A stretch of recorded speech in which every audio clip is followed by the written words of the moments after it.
Louange et remerciements soient rendus au Seigneur. Si cela dépendait de mon état physique, alors je devrais en fait rester assis. C'est bien plus fatigant d'être ici devant que d'être assis là. Cependant, nous sommes reconnaissants à Dieu. Et j'espère que nous le sommes tous. Et cela du plus profond de notre cœur, pour le grand privilège qu'il nous a accordé en nous révélant sa parole et qu'il nous y garde. Frère Rousse a déjà remercié pour les instruments et je dois avouer que j'écoute avec joie la musique, mais je ne peux pas juger si cela est toujours vrai ou non. J'aime simplement écouter de la musique. Mais quand le jeune frère est arrivé aujourd'hui et a dit, tout horrifié, il a dit, c'est impossible, on ne peut pas écouter ça. Alors je me suis dit en moi-même, regarde, là, il y a l'oreille d'un spécialiste. Tous les autres n'écoutent que de la musique, mais lui, il n'écoute pas la musique, mais il écoute les fausses notes. Et ensuite, il dit, tout doit être accordé. J'ai premièrement regardé pour comprendre que c'était nécessaire. Et par là, je veux faire le lien avec le fait d'être en accord avec la parole de Dieu. Et il y a tellement de personnes dans le public qui écoutent et qui pensent, oui, tout cela, c'est la parole de Dieu. Oui, on appuie bien toutes les touches. On touche ici un peu tel ou tel passage biblique, comme avec le système du clavier à 10 doigts. Et les gens ne remarquent même pas qu'il n'y a pas du tout une harmonie, pas du tout de concordance. Mais le spécialiste, il écoute ici, il écoute là et il dit, oh, c'est pas possible. On ne peut pas écouter ça. Il faut que ce soit accordé. Qui veut se laisser accorder ainsi par le Seigneur? Nous tous de tout notre cœur. Amen. Qui voudrait pouvoir discerner toutes les fausses notes de la même manière. Ah oui, n'est-ce pas? Tout le monde veut le faire. Et maintenant, tout le monde veut être bien un musicien spécialiste. Mais il faut de temps en temps aussi être un peu attentif. Si on ne l'est pas ou si on ne le devient pas, alors on perd. Par la grâce de Dieu, nous ne voulons pas seulement faire partie de ceux qui disent seulement la musique c'est la musique et la prédication c'est la prédication. Non, nous aimerons, comme le frère Branham le dit dans une prédication, nous voulons être dans l'esprit du compositeur, dans l'esprit de celui qui a donné la parole et être en accord avec lui. Être dans toute la symphonie de Dieu, s'y plonger sans qu'il n'y ait de discordance ou de notes qui ne sont pas accordées. Qui voudrait expérimenter cela? Qu'à la fin des temps, tout soit véritablement en harmonie divine. Et nous l'avons déjà lu comme promesse dans le prophète Ésaïe, que Dieu, le Seigneur, a pris des résolutions dans les cieux et sur la terre. Et son bras est étendu sur les peuples. Qui le détournera? Selon Ésaïe 14, verset 27. La droite du Seigneur est élevée et la droite du Seigneur conserve la victoire. Psaume 118, verset 16. Et même le diable devra s'incliner. Et à la fin, lui aussi sera saisi et jeté dans les temps de feu. Et alors, nous n'entendrons plus jamais parler de lui et nous ne le verrons plus. Selon Apocalypse chapitre 20, verset 10. Ce sera un beau jour. Nous nous demandons parfois pourquoi Dieu permet toutes ces choses. Je l'ai sans doute dit ici mercredi soir. Oui, j'ai dit que Dieu prend des chemins étranges avec son peuple. Il a pu permettre que Abel soit tué et a fait a posé un signe sur Caïn pour que personne ne puisse le tuer. Imaginez-vous un peu cela. Si nous avions à décider, alors nous dirions, oh mon cher ami, maintenant c'est terminé pour toi, alors c'est fait pour toi. Et Dieu, il a des voies complètement différentes. Qui a connu la pensée du Seigneur? Qui a été son conseiller? Selon Ésaïe 43 ou Romains 11, verset 34, aucun de nous n'a été consulté et aucun ne le sera. Mais nous cherchons Dieu parce que Dieu nous a cherchés. Et nous parlons avec Dieu parce que Dieu nous a parlé. Et nous sommes très reconnaissants de ce que, en ces jours, nous pouvons avoir le lien clair et le vrai lien avec Dieu. Amen. Et de ce que nous pouvons, comme je l'ai déjà dit, nous pouvons nous laisser accorder avec la parole et être divinement accordés. Que cela nous soit donné à tous. Amen.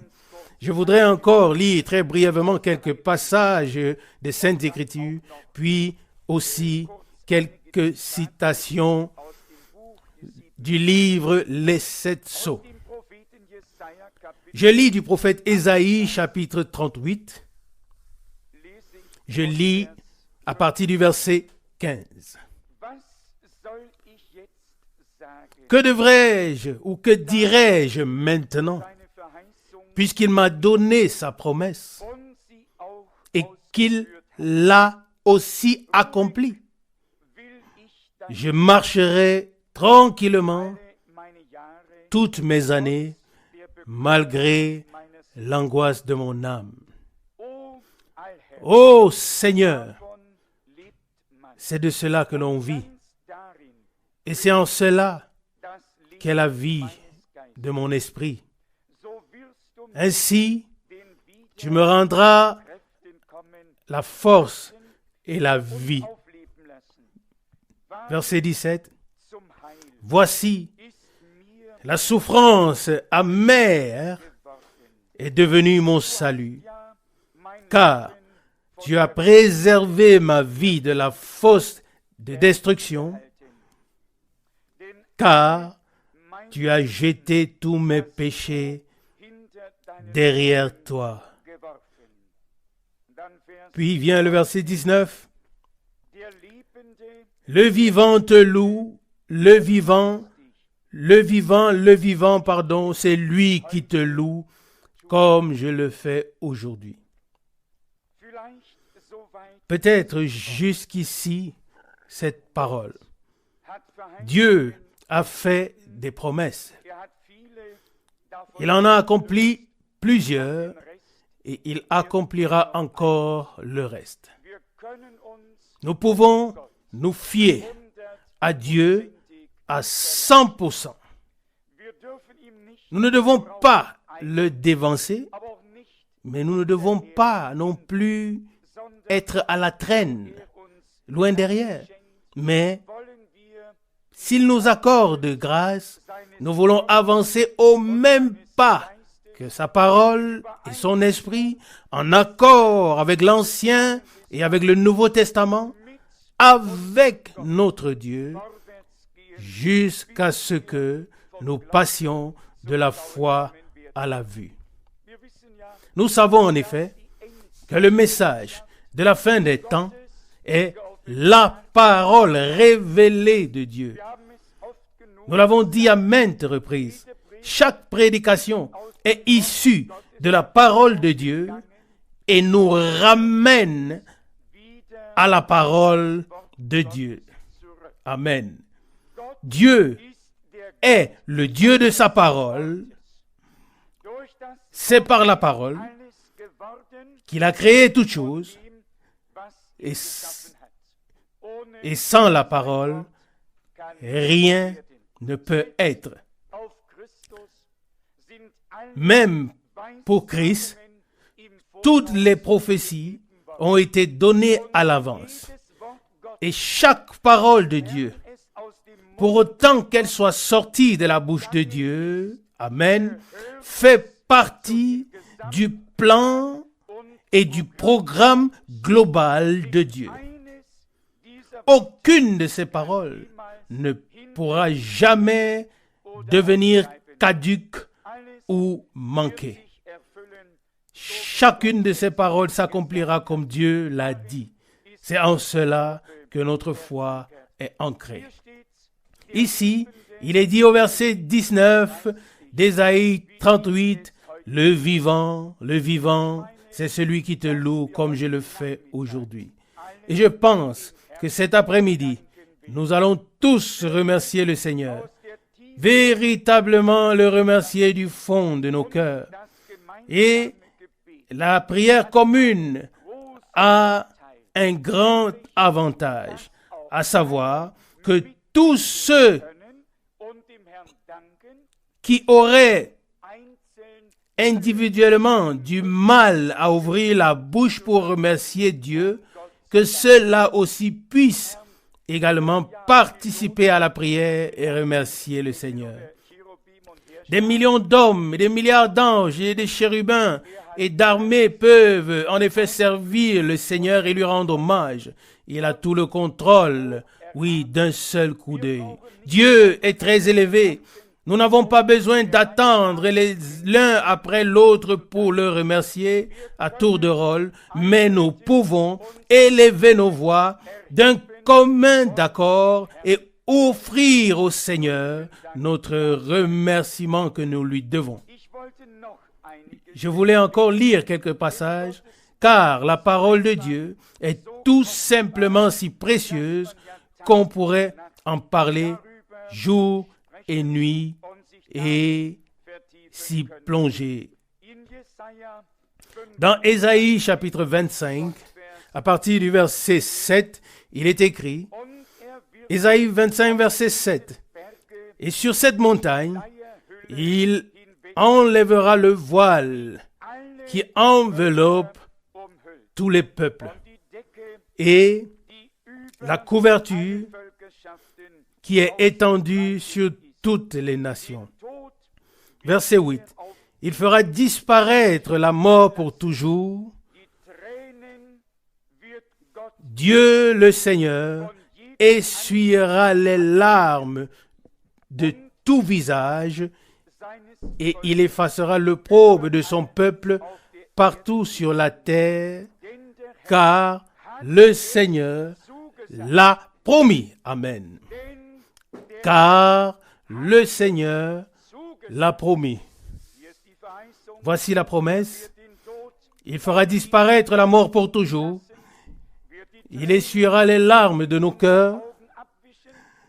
Alors lisons à ce sujet la parole d'Apocalypse chapitre 21. Il est dit ici à partir du verset 2. Apocalypse chapitre 21 verset 2.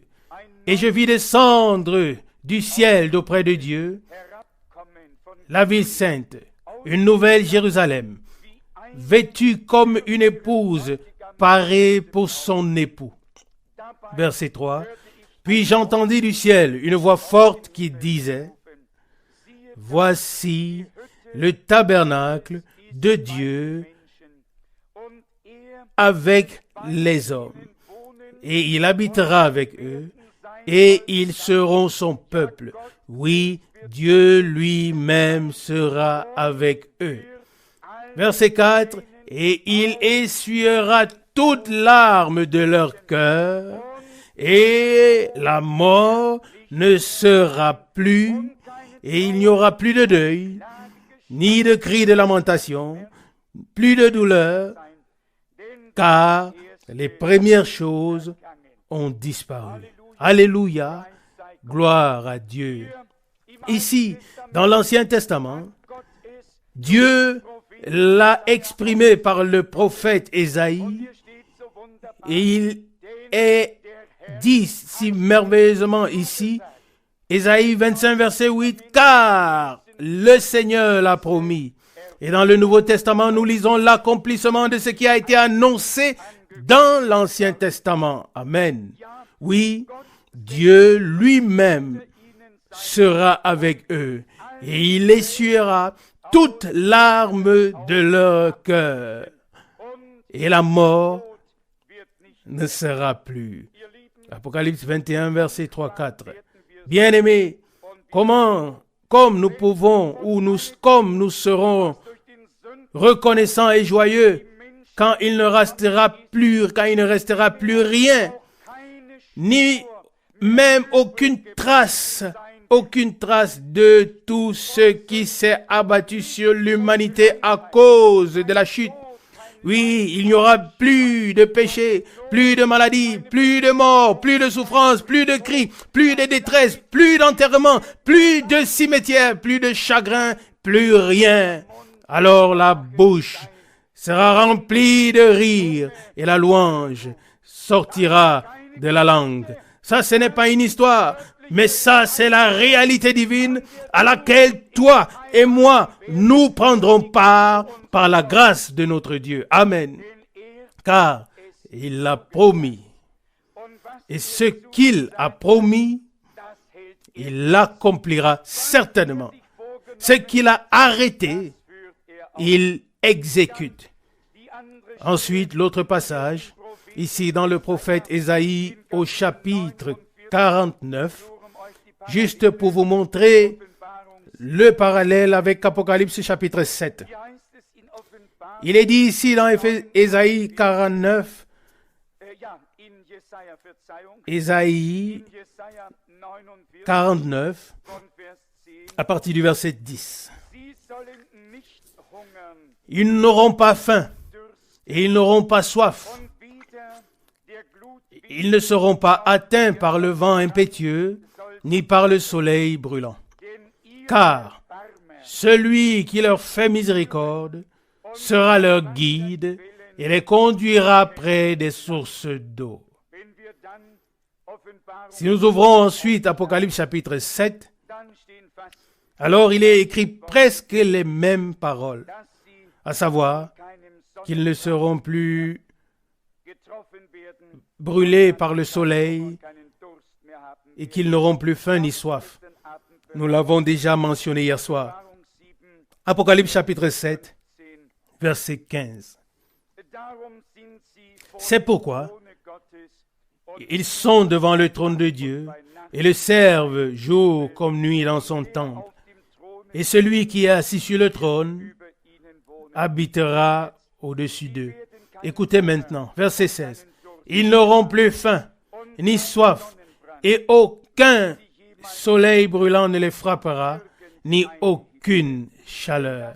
Car l'agneau qui est là au milieu du trône les paîtra et les conduira aux sources d'eau de vie, et Dieu essuiera toute larme de leurs yeux. Amen. N'est-ce pas là quelque chose de glorieux? Notre Dieu est riche en miséricorde, riche en grâce envers ceux qui acceptent sa grâce, qui viennent à lui, qui ont besoin de son secours.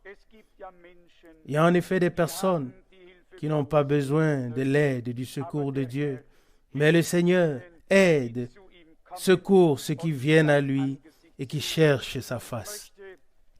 Je voudrais encore lire très brièvement quelques citations pour ceux qui sont peut-être agités par diverses doctrines, ceux qui sont peut-être troublés par diverses doctrines. Il est dit ici, dans le livre Les Sept Sceaux, de même qu'il est écrit que personne ne connaît l'heure de sa venue, de même aussi personne ne connaîtra le mystère des sept tonnerres. Avez-vous tous entendu? Qu'en est-il alors de tous ceux qui prétendent le savoir, connaître le mystère des sept tonnerres? Disent-ils la vérité ou mentent-ils? Oui, quoi? Quoi? Je vous le dis, l'esprit de vérité est lié à Dieu et à sa parole. L'esprit de mensonge est lié à tous ceux qui pratiquent et font le mensonge. Et Satan est le premier grand menteur, Et les Saintes Écritures disent, il est le menteur dès le commencement. Et quand il parle de lui-même, il profère du mensonge. Il a commencé à le faire dans le jardin d'Éden. Et il continue ainsi avec tous ceux qui l'écoutent. Je relis ceci avec joie. Dans la brochure, les 7 sceaux, ou le livre. Car, de même qu'il est écrit que personne ne connaît l'heure de sa venue, personne aussi ne connaîtra non plus le mystère de cette tonnerre. Page 349, premier paragraphe dans le livre des 7 sceaux.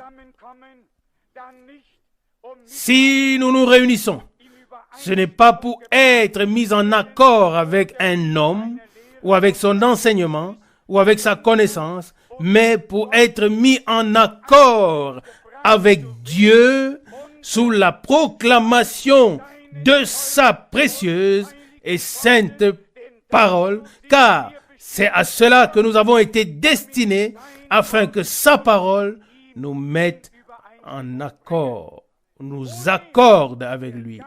Alors heureux celui qui peut dire oui et amen à sa parole.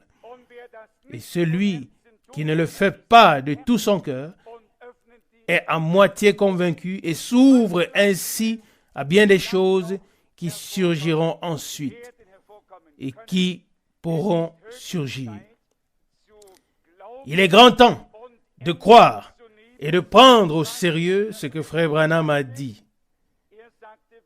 Il a dit textuellement, le sein du cœur, lorsqu'il a reçu la semence de la parole, il se ferme, de sorte que cette semence ne puisse plus être croisée ni mélangée, mais elle reste, demeure la semence divine originale. Et la parole de Dieu est la semence originale de Dieu. Et tous ceux qui sont nés de Dieu ont le droit d'entendre la parole de Dieu. Il est écrit aussi,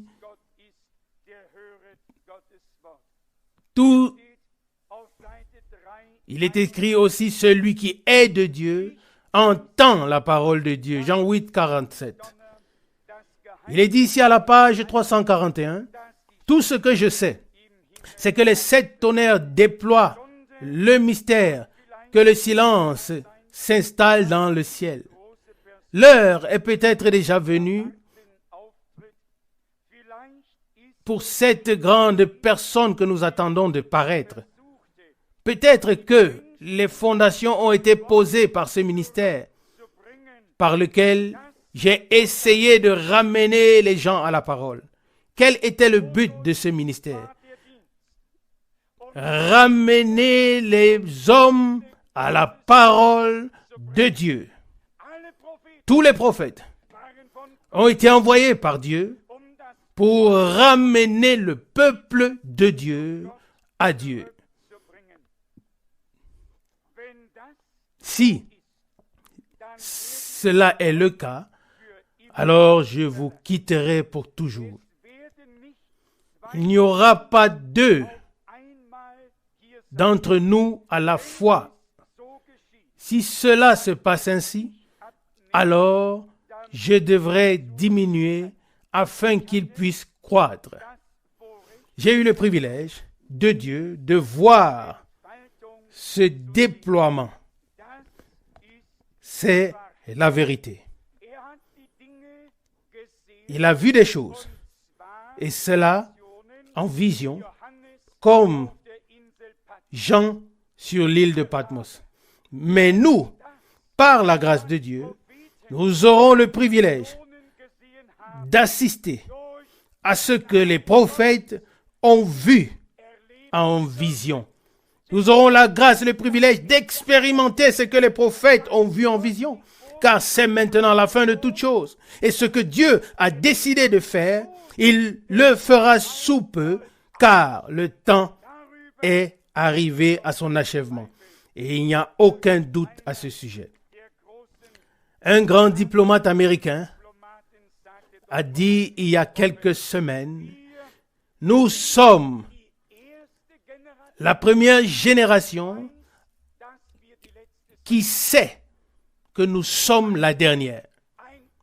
Un homme incrédule, il dit, nous sommes la première génération qui sait que nous sommes la dernière.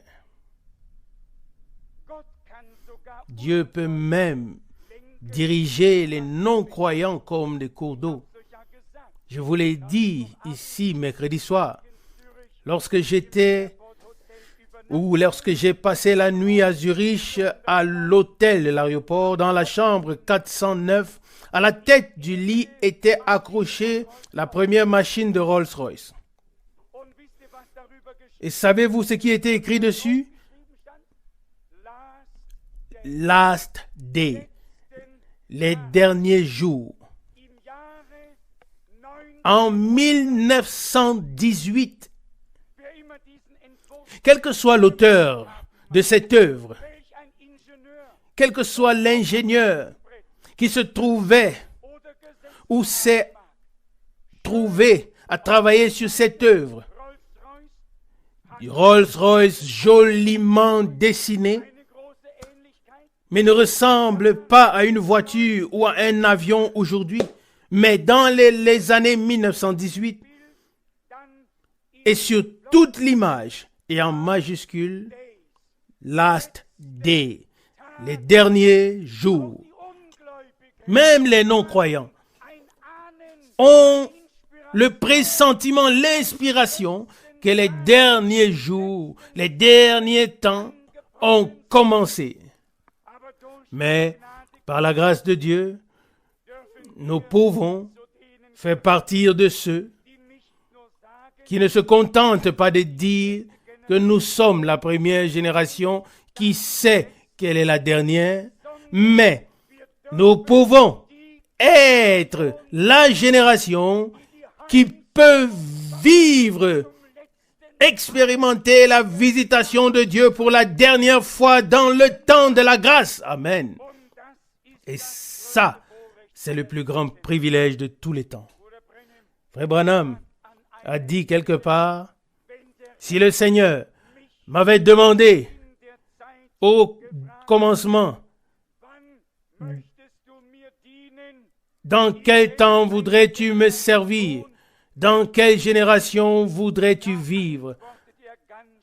Et alors il répond spontanément, Seigneur, je veux vivre maintenant dans cette génération et te servir.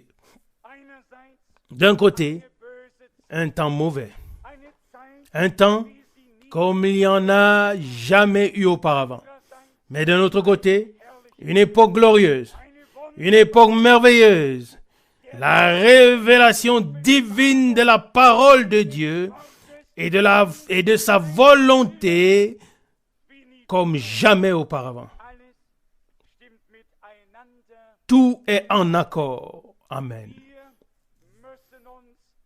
Mais nous devons nous laisser accorder par Dieu.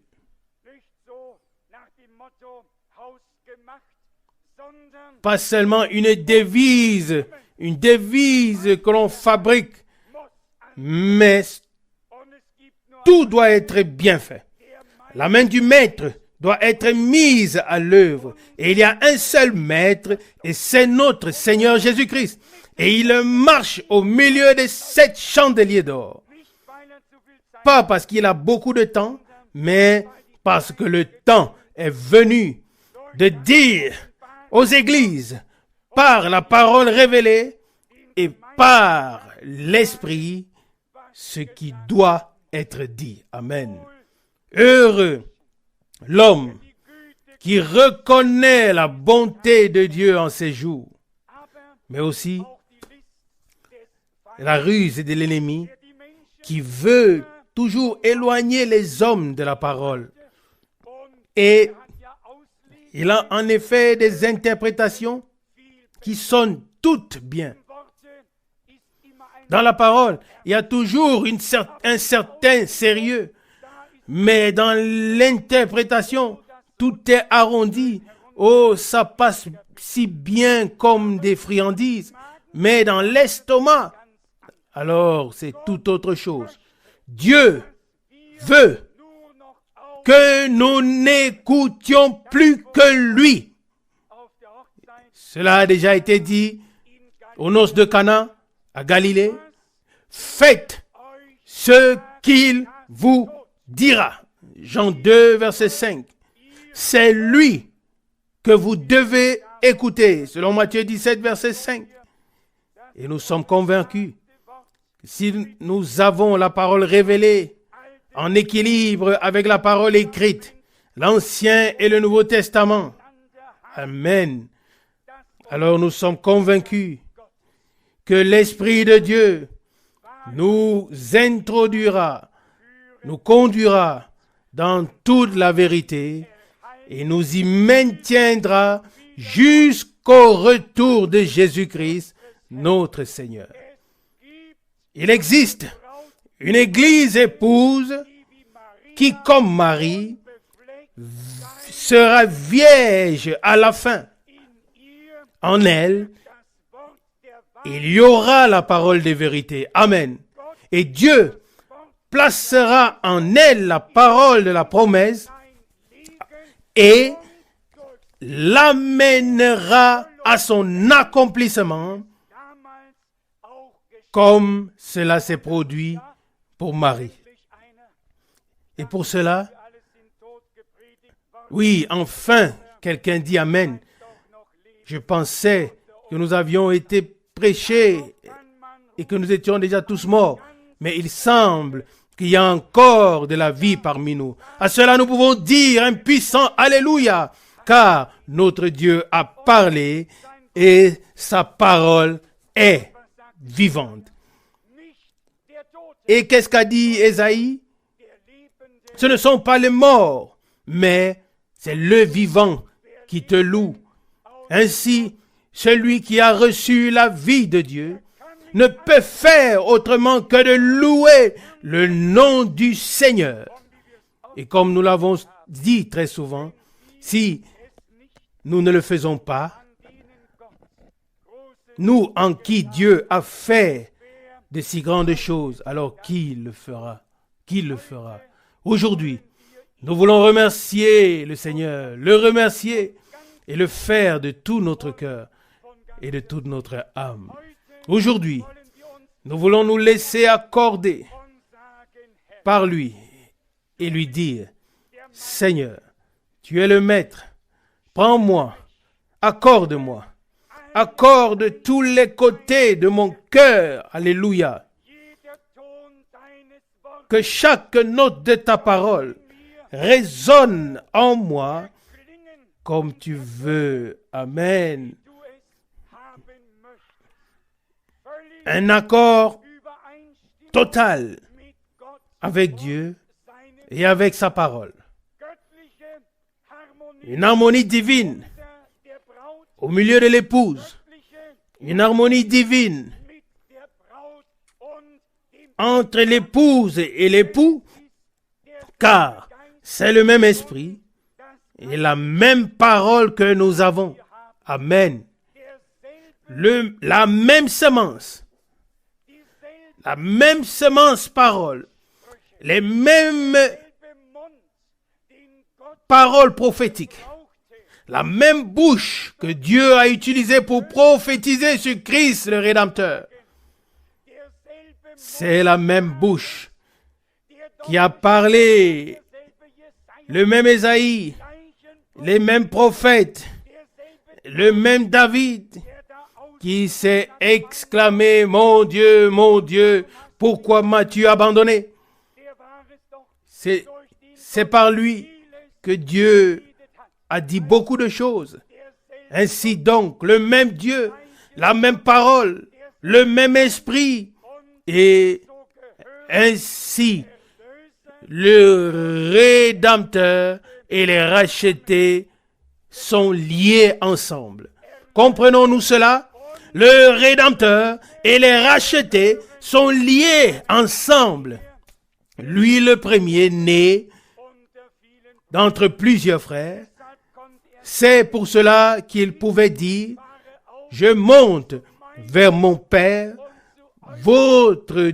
je monte vers mon Dieu, votre Dieu, vers mon Père et votre Père. Selon Jean 20, verset 17. Nous sommes nés de nouveau de la même semence divine de la parole pour une espérance vivante. Ce que nous serons n'a pas encore été manifesté, mais lorsque cela sera manifesté, alors nous serons semblables à lui. Selon 1 Jean chapitre 3 verset 2. Alléluia! Gloire à Dieu! Alors nous serons semblables à lui. Que nous puissions le croire ou non, nous pouvons tous le croire. Que nous puissions le comprendre ou non, nous pouvons tous le croire. Et c'est vrai parce que le Seigneur l'a dit dans sa parole. Alors puissent toutes les pensées que nous avons méditées ce week-end, oui, tirées de la parole de Dieu, puissent nous pénétrer profondément le cœur, afin que nous gardions sa parole, comme David l'a dit, afin de ne pas pécher contre toi. Selon Psaume 119, verset 11. Si nous gardons la parole de Dieu comme une semence divine en nous, alors nous ne pourrons pas tomber dans l'incrédulité. Non, de la prédication ne vient pas l'incrédulité. De la prédication de la parole de Dieu vient la foi, selon Romains 10, 17. Et c'est par cette foi qui vient de la parole de Dieu que l'incrédulité est réduite à néant. Alléluia. Et alors, nous faisons comme Paul l'a dit, je crois. C'est pourquoi je parle. 2 Corinthiens 4, verset 13. Et parce que nous croyons, oui, nous prions. Parce que nous croyons, nous chantons. Et tout cela se fait sur base de la foi. Amen. De même qu'Abraham a cru ce que le Seigneur, Dieu, lui a dit, de la même manière, la postérité d'Abraham croit ce que Dieu lui a dit. Abraham ne pouvait rien changer en lui, mais la parole de la promesse divine qu'il avait gardée dans son âme a pu transformer son corps et le faire rajeunir. Alléluia. Il en va de même pour nous. Ne vous inquiétez donc pas de savoir comment la transformation du corps aura lieu. Recevez seulement la parole de la promesse divine et laissez cette parole prendre vie par le Saint-Esprit et devenir une force de Dieu en vous. Et Dieu pourvoira pour le reste. Alléluia. Ce n'est pas nous qui le ferons. C'est lui qui a pourvu pour tout. N'est-ce pas merveilleux? L'évangile est toujours l'évangile. La bonne nouvelle pour tous ceux qui la reçoivent dans la foi. Loué soit le nom du Seigneur. Venez maintenant et nous offrirons tous ensemble notre adoration au Seigneur ici devant. Amen. Nous voulons tous fermer nos yeux, mais ouvrir nos cœurs et notre bouche et rendre grâce au Seigneur de tout notre cœur en sa présence. Nous voulons tous le faire. La présence de Dieu est parmi nous. Il nous a parlé dans sa sainteté. Il est le grand maître. Il veut nous accorder, jusqu'à ce que tout soit en accord avec lui et sa parole. Et c'est ce que nous voulons lui demander maintenant. Mais pas seulement ça, mais nous voulons aussi le remercier parce que nous croyons qu'il le fera. Aujourd'hui, nous voulons remercier le Seigneur pour ce qu'il a dit, qu'il nous a parlé, pour le rassemblement et la concordance de tous les passages bibliques, de la parole révélée, de la parole écrite, pour l'harmonie divine. Aujourd'hui, Dieu veut être remercié par toi, par moi, et nous allons lui rendre grâce. S'il y a des frères se sentant conduits à remercier à voix haute, faites-le brièvement, et nous prierons tous ensemble, ainsi remerciant le Seigneur. Le croyons-nous tous de tout notre cœur, sans aucune concession? Nous l'avons souvent dit, nous pouvons faire confiance à Dieu. Nous pouvons le croire. Ce qu'il a dit, il le tient certainement. Ce qu'il a décidé, il l'exécute. Chère sœur, crois-le aussi, toi aussi. Oui, tu sais de qui je parle. Toi aussi, crois-le. Amen. Il est là pour nous tous. Que souhaitons-nous? Nous souhaitons que le feu de Dieu soit déjà allumé. C'est ce que le Seigneur veut aussi.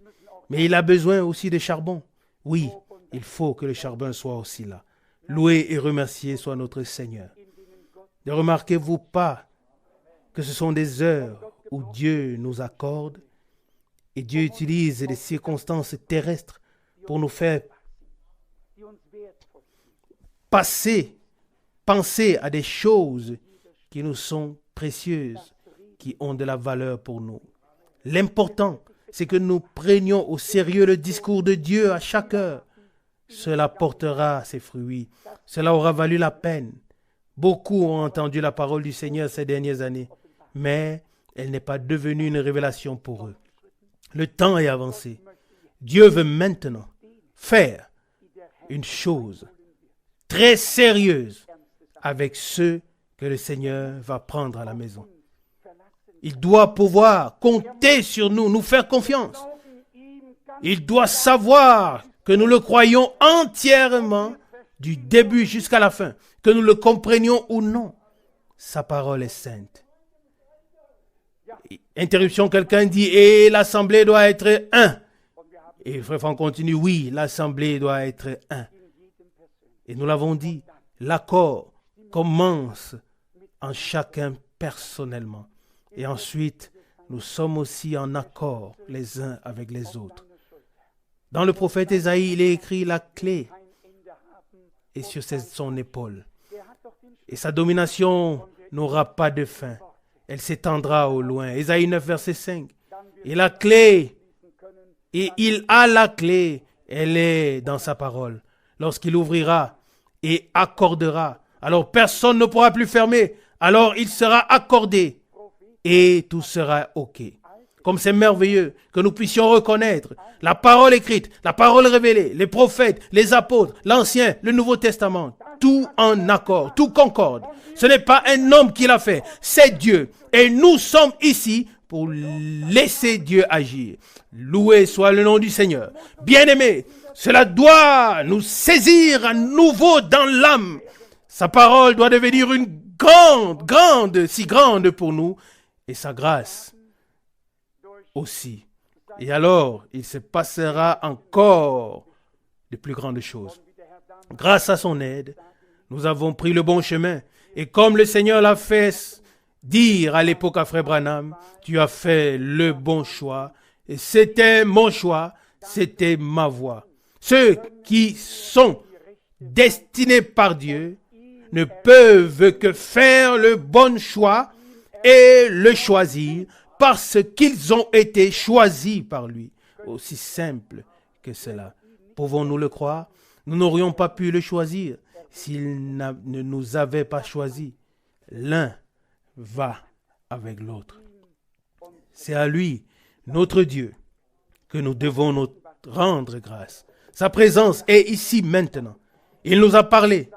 Et en sa présence, on peut pleurer, on peut rire. On peut prier et on se réjouit. Chacun se sent libre. Sentez-vous tous libres? Tout le monde, véritablement tout le monde. doit se sentir libre. Celui qui veut pleurer, qu'il pleure. Celui qui veut rire, qu'il rit. Nous sommes tous devant Dieu. L'un a une douleur et l'autre... Et l'un a une douleur et il ne peut pas rire. L'autre a une joie et il ne peut pas pleurer. Mais Dieu connaît les uns et les autres. Et il nous comprend tous. Et nous aussi, nous nous comprenons les uns les autres. Et si l'un a une voix haute, nous le comprenons tous. Si l'autre est resté silencieux, nous le comprenons aussi. Nous comprenons parce que Dieu nous comprend. Comme il est miséricordieux, comme il est fidèle. Loué soit son merveilleux et saint nom. Parfois, je me sens indigne. Particulièrement quand je pense que beaucoup doivent économiser l'argent et faire de longs voyages pour venir écouter la parole de Dieu. Oh, alors, je dis au Seigneur, mon Dieu, laisse-moi proclamer ta parole, ne serait-ce qu'à cause de ces personnes. Je vais vous dire une chose. Le temps viendra où certains voudront faire le voyage, le déplacement. Ils iront d'un côté à l'autre, d'une mer à l'autre, à la recherche de la parole de Dieu. Mais elle ne sera plus disponible. Le temps sera passé. Mais à ce moment, ils viendront. Aujourd'hui, nous nous déplaçons. Aujourd'hui, nous le faisons. Un jour viendra où les autres viendront. Mais alors, il sera trop tard. Que vous ne soyez pas désolés. Tout ce que vous avez sacrifié pour Dieu en valait la peine. Nous avons dépensé tant de temps pour d'autres choses qui ne nous ont rien apporté. Que nous ne soyons pas désolés pour ce qui appartient au royaume de Dieu. Au contraire, nous voulons encore être reconnaissants à Dieu de nous avoir donné cette occasion. Oh, comme sa parole devrait nous devenir précieuse. Frères et sœurs, il y avait des centaines d'évangélistes en Amérique, des millions de croyants lorsque Frère Branham était encore en vie. Et ils sont tous passés à côté du discours de Dieu, chacun suivant sa propre voie et son propre programme. Et Dieu nous a fait grâce. Nous, les plus pitoyables, les plus misérables. C'est pourquoi il est écrit, les malheureux l'entendront et se réjouiront. Alléluia! Gloire à notre Dieu. Louange et remerciements. Nous pouvons nous réjouir, même si la joie n'est pas encore tout à fait parfaite. Oui, tant mieux, elle viendra. Elle viendra. Louange et remerciements. Oui, beaucoup viendront. Je le crois. Je le crois. Le Seigneur ne nous laissera pas sans réponse. Et Dieu nous a préservés de juger et de condamner. Et si nous mentionnons quelque chose, c'est avec une telle douleur dans nos âmes que personne ne peut comprendre. Il fera toutes choses bien. Loué soit son glorieux nom. Frère Rousse va prier. Dieu fidèle, nous te remercions en ce moment et en cette heure. En vérité, tu n'es pas loin. Tu es un Dieu proche.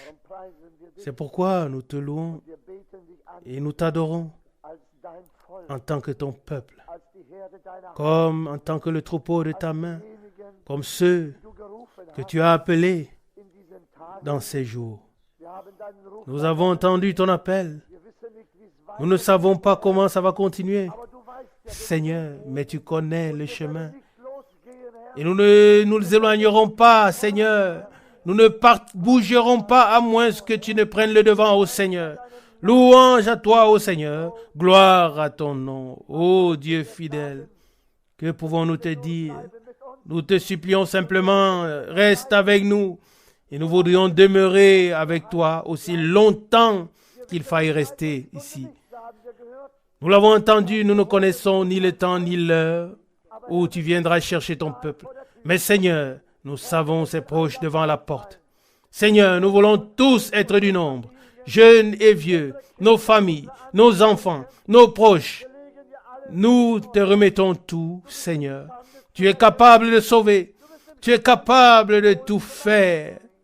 Tu es capable de préparer tous pour ta venue, Seigneur. Seigneur, Si nous voyons peut-être beaucoup de choses qui ne sont pas encore comme elles devraient être, mais à tes yeux, tout semble peut-être différent. Dieu fidèle, tu nous vois. Oui, tu nous as rachetés, tu nous as rendus libres. Et c'est pourquoi nous te louons et nous t'adorons et nous te prions. Sois avec nous maintenant que nous allons nous séparer. Bénis nos précieux frères et sœurs sur le chemin de retour. Tu nous as bénis tous ensemble. Nous avons pu être en communion entre nous et avec toi, Seigneur. Et nous voulons continuer à le faire jusqu'à ce que nous soyons avec toi dans la gloire. Oh, nous serons ensemble avec toi et avec plusieurs saints qui nous ont déjà précédés, Seigneur. À ton nom soit l'honneur. Alléluia. Amen.